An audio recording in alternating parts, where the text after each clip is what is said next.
Bom dia, queridos irmãos. Um momento difícil. João, capítulo 13. Iniciaremos hoje a terceira parte do livro de João. A primeira parte, o capítulo 1, versículo 1 a 18, fala sobre o verbo se fez carne. A segunda parte, do capítulo 1, versículo 19 ao capítulo 12, os sinais do Messias. A partir do capítulo 13 ao capítulo 20, o discurso de despedida de Jesus e a narrativa dos seus sofrimentos, da paixão. E a quarta parte, capítulo 21, as atribuições de Pedro e de João, o discípulo amado. Era chegada a hora de Jesus. Sua crucificação estava prestes a acontecer. Então, versículo 1 do capítulo 13 de João. Um pouco antes da festa da Páscoa, sabendo Jesus que havia chegado o tempo em que deixaria este mundo e iria para o Pai, tendo amado os seus que estavam no mundo, amou-os até o fim. Amou os seus de maneira extrema e completa, até as últimas consequências. Amou de modo absoluto, amou de modo perfeito.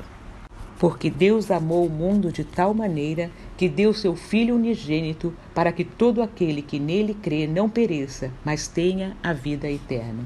Capítulo 3, versículo 16. Os discípulos tiveram o privilégio de experimentar de forma concentrada o grande amor que Deus tem pela humanidade. Estava sendo servido o jantar e o diabo já havia induzido Judas Iscariotes, filho de Simão, a trair Jesus. Jesus sabia que o Pai havia colocado todas as coisas debaixo do seu poder e que viera de Deus e estava voltando para Deus. Versículos 2 e 3 do capítulo 13. Tendo amado os seus, que eram 12, incluindo Judas, que foi usado por Satanás com o objetivo de destruir Jesus, conforme confirmado lá no versículo 27. Então logo Judas comeu o pão, Satanás entrou nele. O que você está para fazer, faça depressa, disse-lhe Jesus. Jesus sabia da sua identidade, sabia o que tinha que fazer, tinha segurança nisso. Paulo demonstra essa mesma segurança no versículo 10 de 1 Coríntios 15. Mas pela graça de Deus sou o que sou, e a sua graça para comigo não foi inútil. Antes trabalhei mais do que todos eles, contudo, não eu, mas a graça de Deus comigo. É essa segurança que o fez assumir na íntegra o papel de servo. Jesus levantou-se da mesa, tirou sua capa e colocou uma toalha em volta da cintura. Depois disso, derramou água numa bacia e começou a lavar os pés dos discípulos, enxugando-os com a toalha que estava em sua cintura. Era costume, na época, o anfitrião designar um servo para lavar os pés sujos dos seus hóspedes. Jesus fez-se servo ao tomar essa iniciativa. Filipenses 2, 5 a 7 diz o seguinte: Seja a atitude de vocês a mesma de Cristo Jesus, que, embora sendo Deus, não considerou ser igual a Deus, era algo que devia apegar-se, mas esvaziou-se a si mesmo, vindo a ser servo, tornando-se semelhante aos homens. Ele tirou a sua capa, algo que poderia atrapalhar o serviço. Amarrou uma toalha na cintura, como os escravos também faziam. Embora os discípulos soubessem o que Jesus estava fazendo, nenhum deles se ofereceu para realizar aquela tarefa. A passagem em Lucas 22, 24 dá uma indicação do que pode ser que tenha acontecido. Eles estavam discutindo para ver quem seria o maior dentre eles, e esse tipo de preocupação não leva ninguém a servir. Por isso, Paulo nos aconselhou: seja a atitude de vocês a mesma de Jesus Cristo, que, embora sendo Deus, não considerou ser igual a Deus, mas esvaziou-se a si mesmo, vindo a ser servo. Quando chegou a vez de Pedro ter seus pés lavados por Jesus, se manifestou de forma contrária.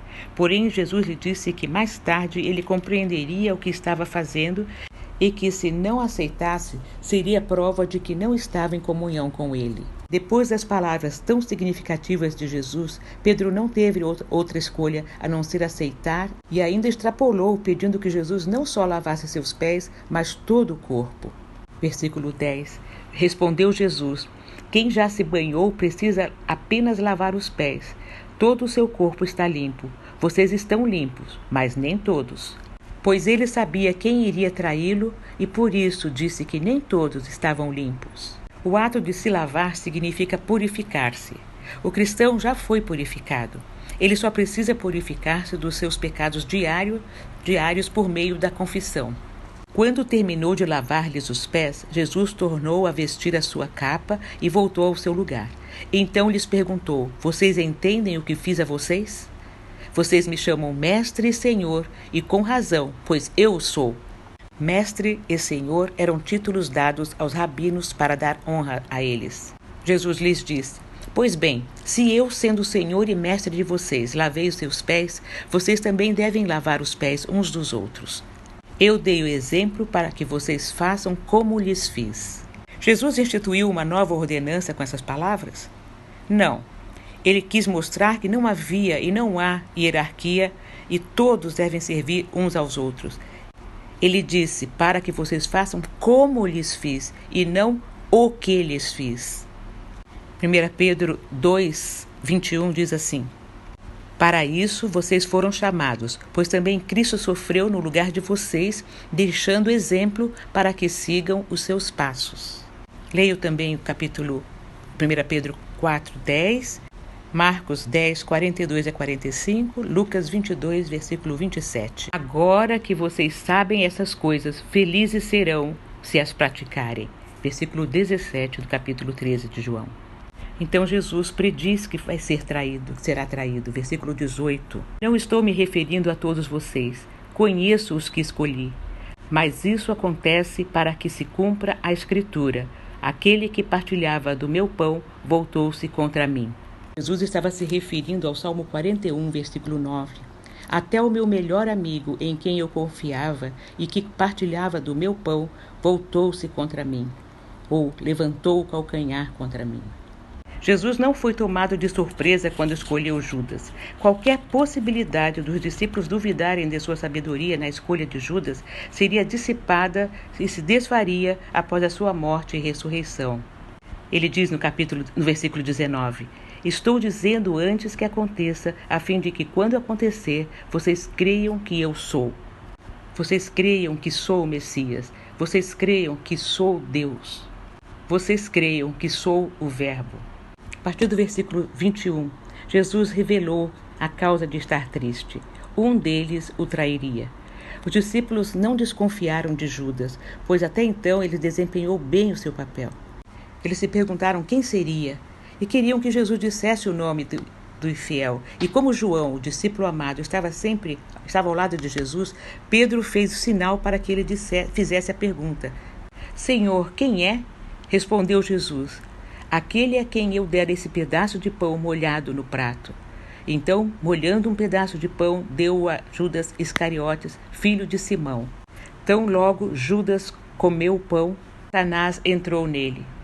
O que você está para fazer, faça depressa, disse-lhe Jesus. Mas ninguém à mesa entendeu o que Jesus lhe disse. Visto que Judas era encarregado do dinheiro, alguns pensaram que Jesus estava lhe dizendo para que comprasse o necessário para a festa, ou que desse algo aos pobres. Assim que comeu o pão, Judas saiu e era noite. Depois que Judas saiu, Jesus disse: Agora o Filho do Homem é glorificado e Deus é glorificado nele. Se Deus é glorificado nele, Deus também glorificará o Filho nele mesmo, e o glorificará em breve. Meus filhinhos, vou estar com vocês apenas mais um pouco. Vocês procurarão por mim, e como eu disse aos judeus, agora digo a vocês: para onde eu vou, vocês não podem ir.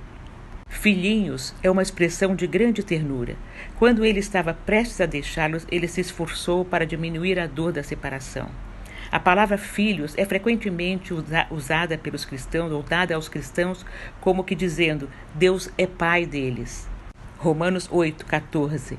Porque todos os que são guiados pelo Espírito de Deus são filhos de Deus, pois vocês não receberam um espírito que os escravize para novamente temerem, mas receberam o Espírito que os torna filhos por adoção, por meio do qual chamamos Abba, Pai.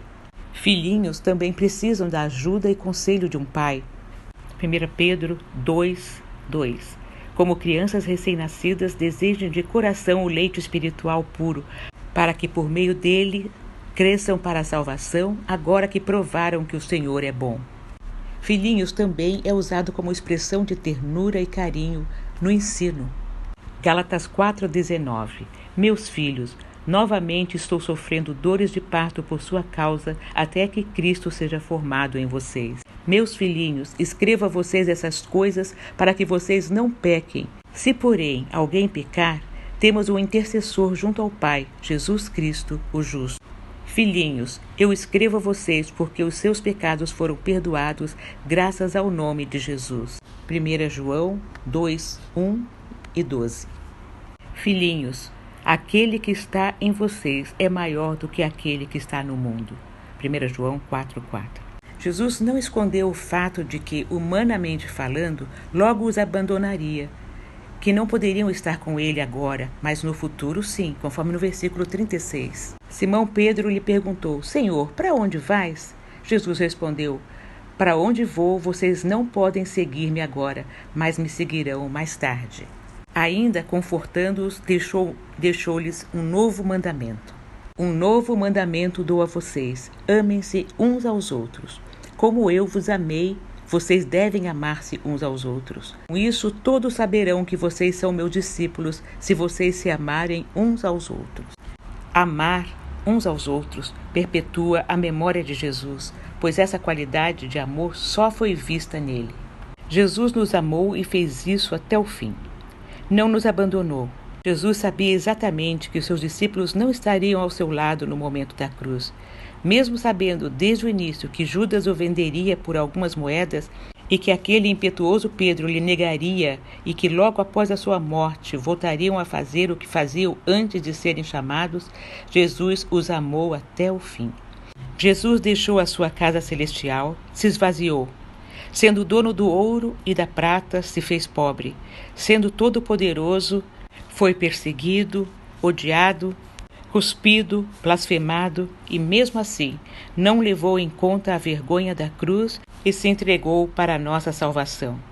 Antes de partir, deixou um mandamento novo para todos nós, que nós nos amemos uns aos outros como ele nos amou, ou seja, até o fim. Não é amar como nós amamos, é amar como ele nos amou. Não foram apenas os nossos pés que foram lavados por Jesus. Ele nos lavou com seu sangue derramado na cruz. Esta é a verdade que o mundo precisa conhecer. Amém.